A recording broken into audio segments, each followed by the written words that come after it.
In the general election, you vote for a member of parliament or MP who can speak for you in parliament. Did your current MP speak for you on the issues that concern you and your family, such as the rising cost of living, the hike in COE and ERP charges, increasing property prices that make housing unaffordable to new home buyers, and the lack of secure and well-paying jobs for our local citizens? Probably not.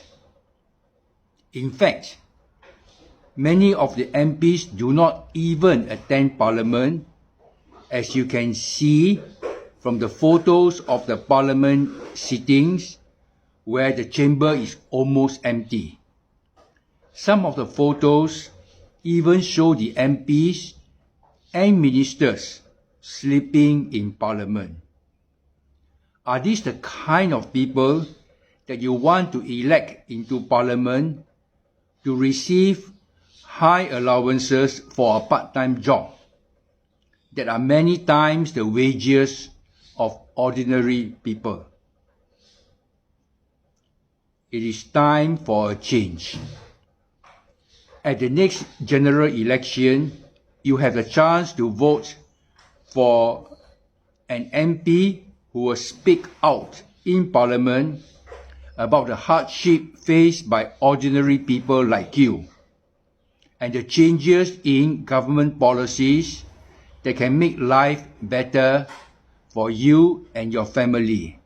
You should vote for a hardworking MP who will attend Parliament regularly and speak out on the issues that matter most to you and to your family. Do not miss this chance. Vote for an MP who can be your voice in Parliament. Thank you. 在大选中，你投票给一位可以在国会中代你发言的国会议员。你的现任议员是否在国会为你们关心的问题发言，如生活费、扣和 ERP 价格上升，还有不断上涨的房屋价格，使新购屋者负担不起，以及本地人缺乏稳定和高薪的工作？可能没有吧。事实上，许多议员没有出席国会，从照片中可以看到国会中很多席位都是空着。有些照片也拍到议员和部长打瞌睡。你们要投选这些议员进入国会吗？他们领取的兼职津贴比普通人薪水高出很多。是时候做出改变。下一届大选，你将有机会投选为你发言的国会议员，让政府知道普通人所面对的困难，并调整政策来改善人民的生活。请投票给勤奋认真的议员，定期出席国会，带你发言你最关注的问题。千万不要错过这个机会。投票给能够为你在国会发言的议员。点。A very good Friday morning to all of you, my friends. Yesterday, I came across a report titled Minimum Income Standard 2023, Household Budgets in a Time of Rising Costs. Now, this report was co-authored by two very eminent sociologists, Dr. Ng Kok Ho from the National University of Singapore and Associate Professor Teo Yu Yen of NTU. Now, you will recall that in 2021, both of them had co-authored a similar report, which reported on the minimum income that Singaporeans needed to live in the world's most expensive city. Well, we are the world's most expensive city now, aren't we? And in the past, we have been the world's most expensive city for many years. But the 2023 report says that the minimum a reasonable living wage in Singapore now is $2,906. $2,906. It goes on to say, for a single parent with one child aged between 2 to 6, that person needs $3,218 per month to meet basic needs. And for partnered parents with 2 children aged between 7 to 12 and 13 to 18, they need $6,426. A single elderly person needs $1,421 per month. So for single and partnered parent households, that works out to about $1,600 per household member. Now, you know what the government has said in response to this report?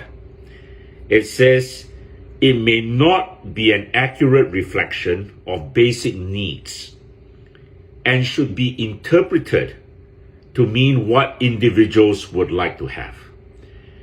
You know, my friends, we have a government that refuses to face up to reality, all right? It has its head buried in the sand, so to speak. It talks about its progressive wage model, which is, to me, the most ridiculous method of trying to lift living standards amongst the less well-off in Singapore. And, you know, it has become the norm throughout the world, my friends, especially in the advanced countries, in first world countries, for there to be a minimum wage, or what is now popularly termed as a living wage. Everyone is entitled to a living wage, all right, to have a decent life. It is no use boasting that you are one of the richest countries in the world, that you have massive reserves, if your citizens cannot have a decent life with a decent living wage. And my friends, Leong Zi-Hian of People's Voice has come out with some calculations which show that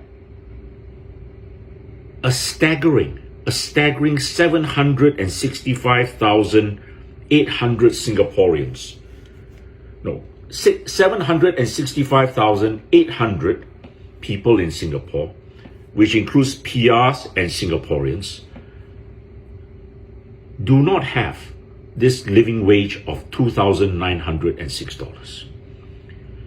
Now, if you take away the migrant workers or the foreign workers, you know, I don't know, what, 1 million, 1.5 million of them, and you take away those who do not work, are underage, are children, you know, are unemployed.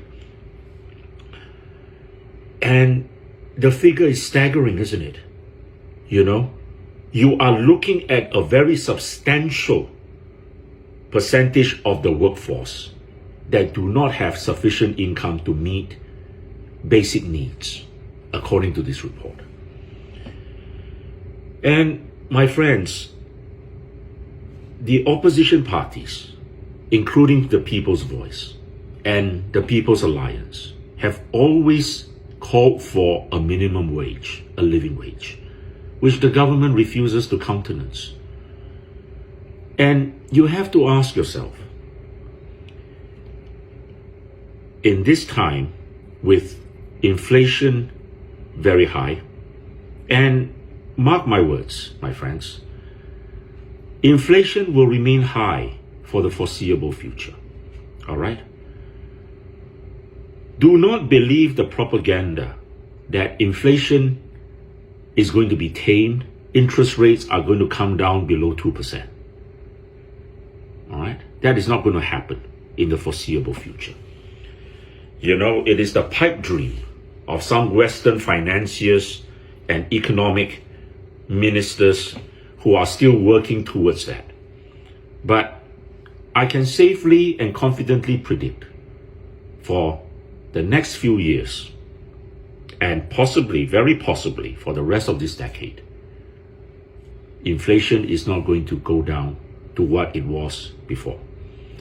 And you have to ask yourselves, in these circumstances, has my life become unaffordable in Singapore? And you look around you. In a time of rising inflation, this government has had no hesitation in continuing to raise GST. All right? 1% this year, 1% to hit in January of 2024. 3.5 months away from the next hike in GST, the food inflation has already been incredible.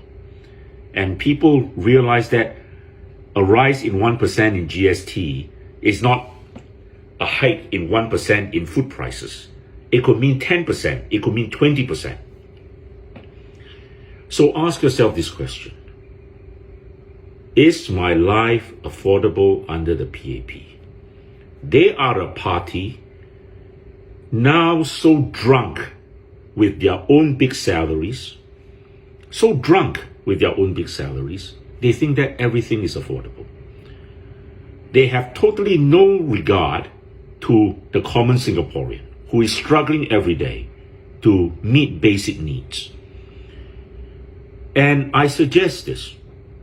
If you ask yourself about affordability, you will realize that you have no choice in the coming election but to vote in a massive number of opposition MPs so that they can make a difference. We must move away from this idea of check and balance now. You must ask yourself, who are the people who can make your lives better? Who are the people who can be your voice in Parliament? To me, the choice is very simple. It is whether you decide to continue with a life that is going to become more and more expensive housing, higher cost of living,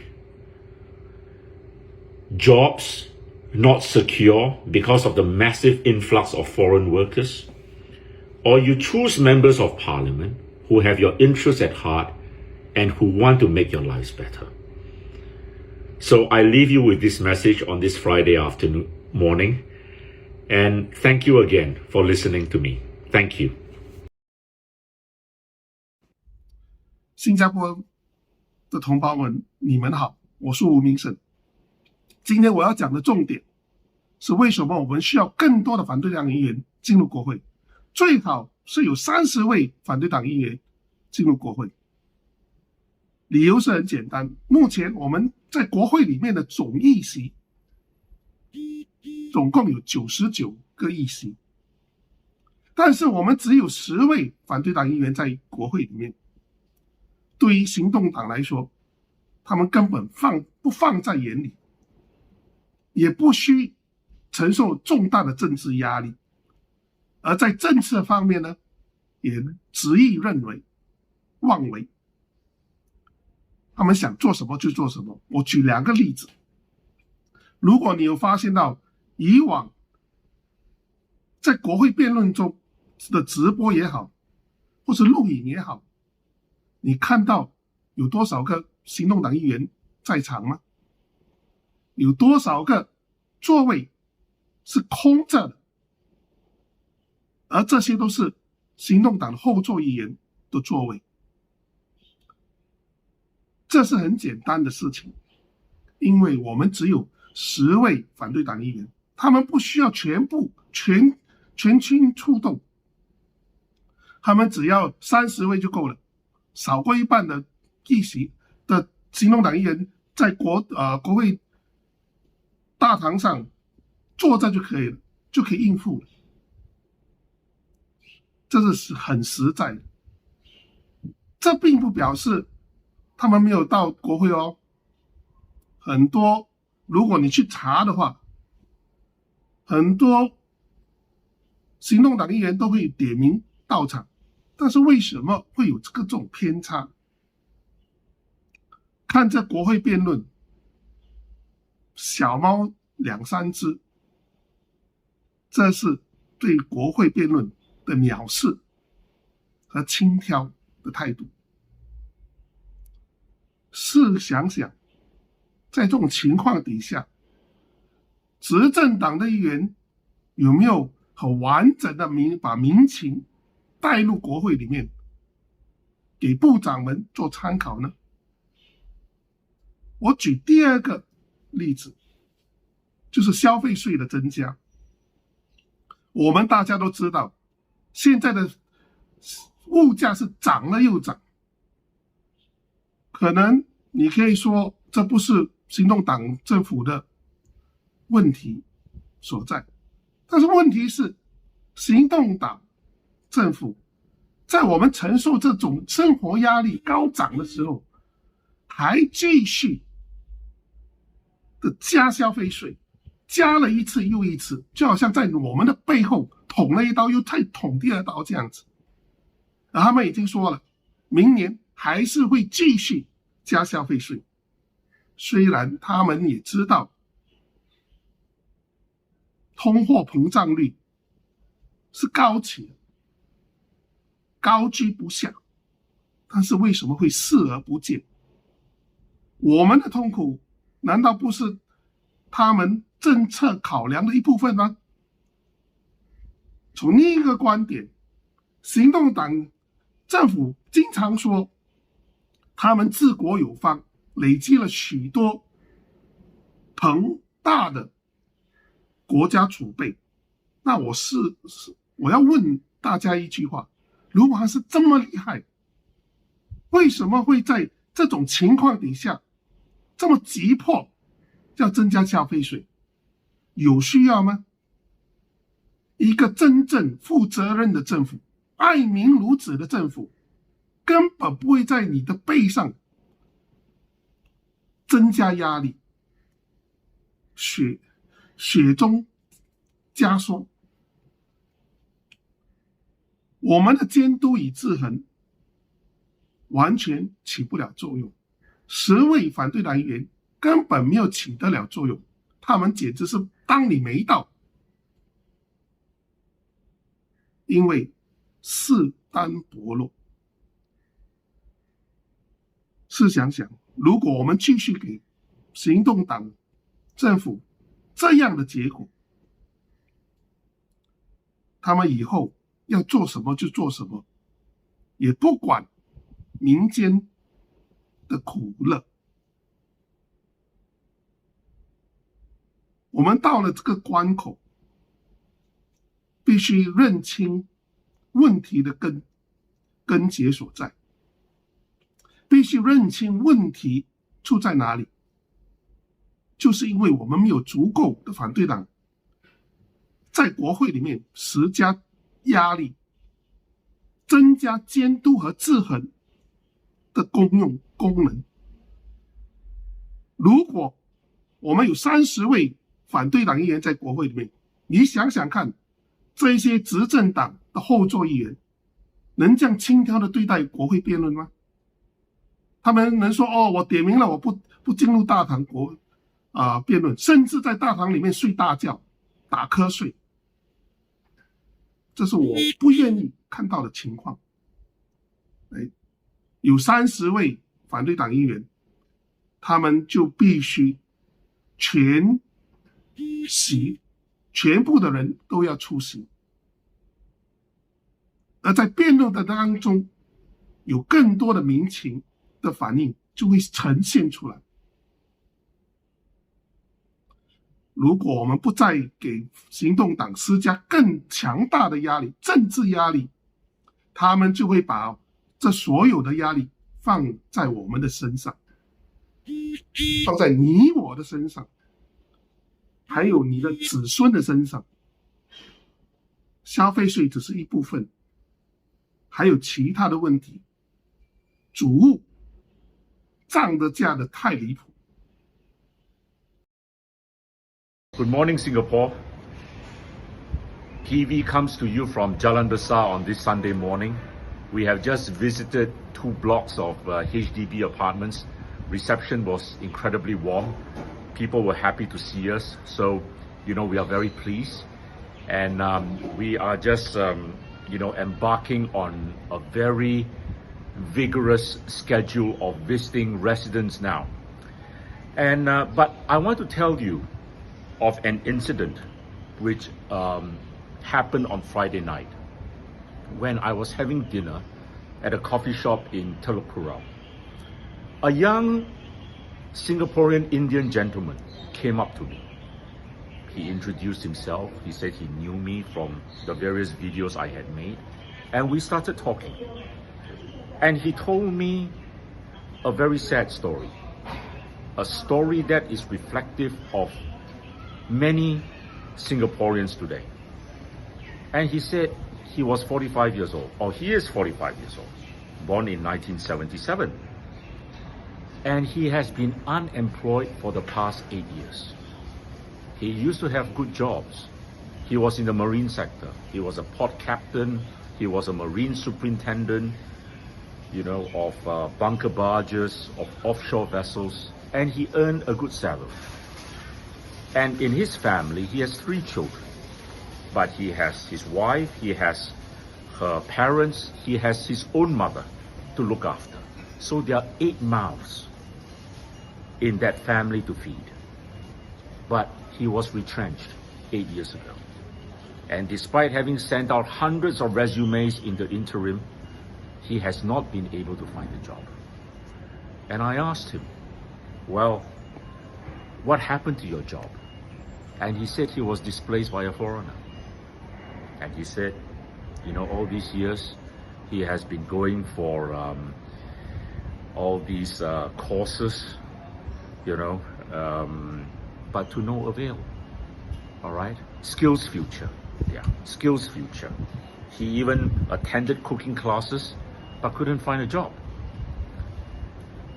Now, and you know how he makes a living these days? He has to fall back on a skill he picked up when he was in NS. And he teaches swimming now to make a living. And he told me he has been so discouraged. So discouraged that he did not feel like voting in the recent presidential elections. He felt that his country has let him down. And that he often wonders why he even spent time doing national service. My friends, as I said at the beginning, his story is not unique. His story represents a significant segment of our society. Singaporeans like him, who are well educated, well qualified, but have been displaced by foreign labor. And you would think that a government's first duty is to be responsible to ensure that its citizens have good paying jobs. That is the glue that must hold our society together. But we have a government today who doesn't care, despite it professing otherwise, doesn't care about the fate of Singaporeans' jobs. In the second quarter of this year, jobs that went to foreigners increased by 25,500. Let me repeat the numbers again. 25,500 new jobs went to foreigners. But for Singaporeans and PRs, or so-called residents, jobs shrank by 1,500. Yeah. And unemployment for Singaporeans increased by 25,400 between March and June this year. And I'm afraid to say this, my friends, but you are going to see the unemployment figures keep climbing in the coming months. It's going to get ugly. And That's why I ask you again, what are you going to do about it? This young Singaporean told me that he has a brilliant daughter who wants to be a brain surgeon, but he worries. How is he going to find the money to educate her? I suggest that enough is enough. The time has come for Singaporeans to make a decisive stand, to regain our country, our dignity, our future. We cannot continue with these policies of the PAP, which have abandoned Singaporeans. And for the coming general elections, the most important thing for Singaporeans to do is to make sure that they vote in a large number of opposition members, because that is the only way to change your lives for the better. Thank you very much. We, the citizens of Singapore, pledge ourselves as one united people. First part of the pledge. Okay. Where is the union that we speak of in this pledge? One united people. Are we really united? I don't think so. Sadly, we are divided. The haves and the have-nots. The ones who have do not hear the struggles of the ones who do not have. Maybe they do, but they pretend they don't hear. They don't put in the effort or give it enough attention. You know what they do instead? Instead of making us or giving us a better living, they rely on foreign imports. And the foreign imports are not stopping. They keep coming. They say our population growth is plummeting and we need more for this future labor force to be sustained.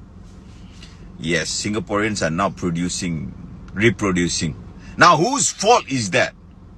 The Singaporeans are not reproducing. Look at our situation. The cost of sustaining oneself is beyond the ability to keep up. Even for young Singaporeans who have been looking for a job, it's not easy to find.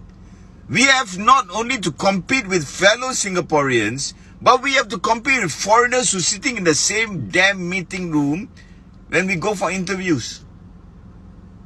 They have flooded the market. Even supervisory or managerial roles, positions which are supposed to belong to Singaporeans are available for foreigners to take. How many times you go into a restaurant, you find the supervisor is a Pinoy? How many times? Yes, I'm not saying they're bad at their job, but that could have been done by a Singaporean, a manager, a foreigner. Even our graduates are finding it hard to find jobs according to their education. Yes, we can say downgrade lah. Why have so much expectation? But why do we tell our children not to have the expectation? Why should they downgrade when foreigners are sitting in the positions that should belong to Singaporeans in the first place? Where is the loyalty of the employers who employ foreigners instead of locals? There may be policies in place, yes, but who's enforcing these policies or principle? Who's keeping accounts? Where is the loyalty of the leaders whose loyalty should be to us, the locals? Some of the jobs are sent away to foreigners in foreign lands who work remotely from their own houses. Who's looking into this? The policy makers, maybe they are having this policy up, but not working hard enough to get to the bottom of this. For example, I give you, local registered companies are employing foreign companies to do work for us in Singapore. For example, accountants. The companies are employing accountants from other countries to work from their own home to do the job for local companies, jobs which are supposed to belong to Singaporeans. Who's keeping account of this? Why aren't there prudent counter check? Why aren't there proper counter check measures for this? We pay the policy makers a handsome salary, or should I say they pay themselves a fat pay. So why can't we hold them accountable for all this nonsense that is happening?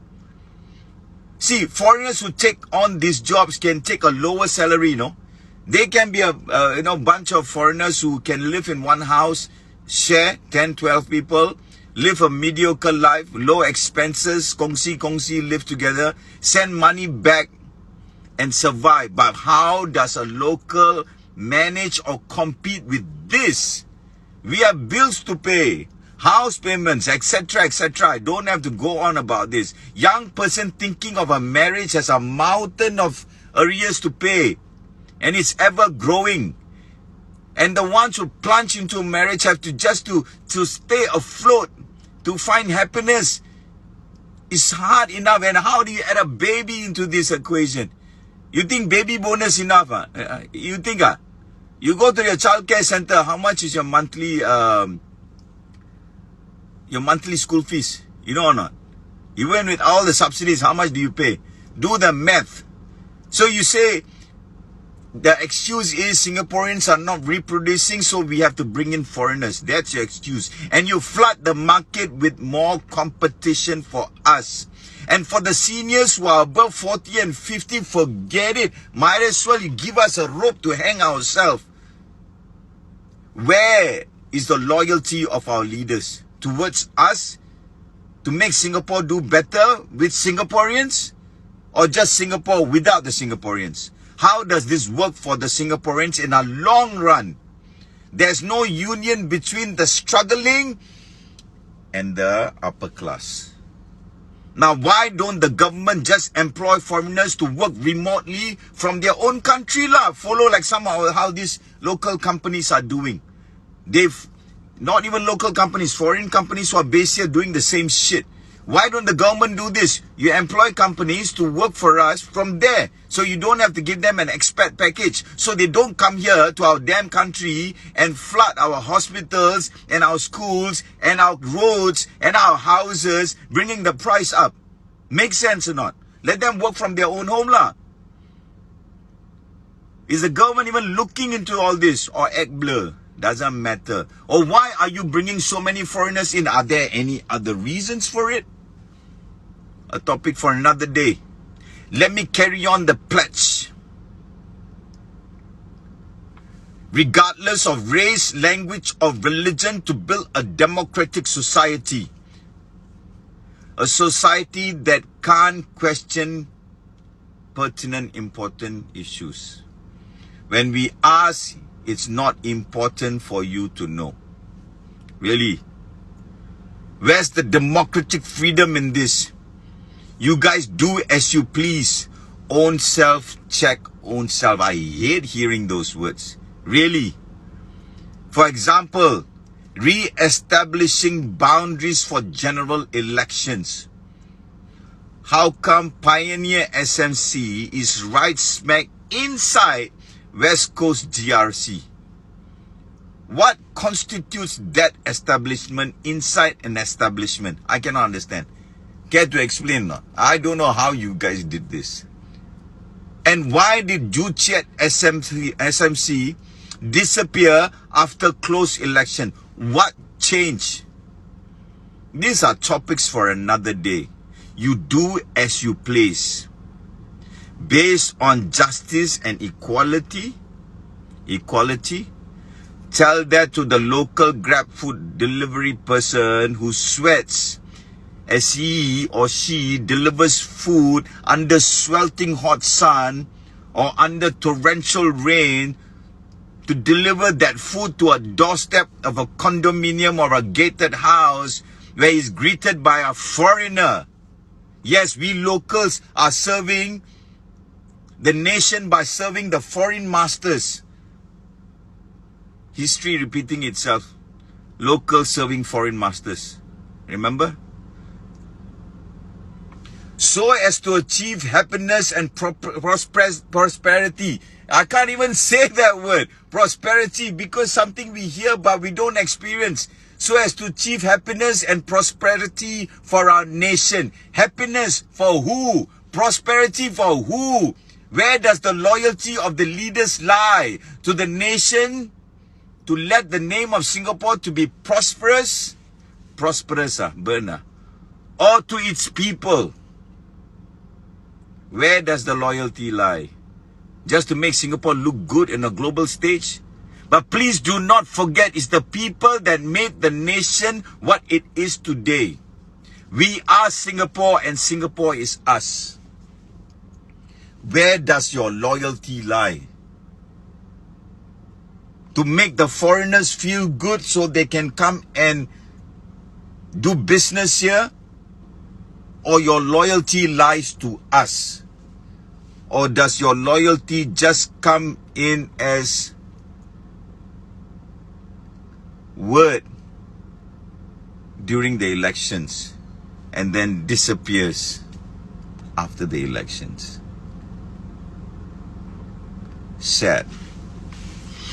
Good morning, Singapore. Dalam pilihan raya umum, rakyat mengundi ahli parlimen atau ahli parlimen yang boleh bercakap untuk rakyat di parlimen. Adakah ahli parlimen bercakap untuk rakyat di parlimen mengenai isu-isu yang membimbangkan institusi kekeluargaan seperti kenaikan kos sara hidup, kenaikan caj COE dan ERP, kenaikan harga hartanah yang menjadikan perumahan tidak mampu dibeli oleh pembeli rumah baharu, dan mengenai kekurangan pekerjaan yang selamat dan bergaji lumayan untuk warga tempatan kita? Mungkin tidak. Malah, ramai ahli parlimen tidak hadir ke parlimen, seperti yang boleh dilihat dalam foto persidangan parlimen di mana dewan itu hampir kosong. Ada juga gambar menunjukkan ahli parlimen dan menteri tidur di parlimen. Adakah ini jenis orang yang anda ingin pilih ke parlimen untuk menerima allowance tinggi untuk kerja sambilan, itu berkali ganda gaji orang biasa?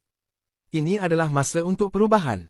Pada pilihan raya umum akan datang, sebagai seorang rakyat, anda berpeluang mengundi ahli parlimen yang akan mewakilkan suara anda di parlimen tentang kesusahan yang dihadapi oleh rakyat biasa, seperti anda, dan perubahan dalam dasar kerajaan yang boleh menjadikan hidup anda lebih baik. Anda boleh mengundi ahli parlimen yang bekerja keras yang akan menghadiri parlimen dengan kerap dan bercakap mengenai isu yang paling penting kepada anda. Jangan lepaskan peluang ini. Undi ahli parlimen yang boleh menjadi suara rakyat di parlimen. Terima kasih.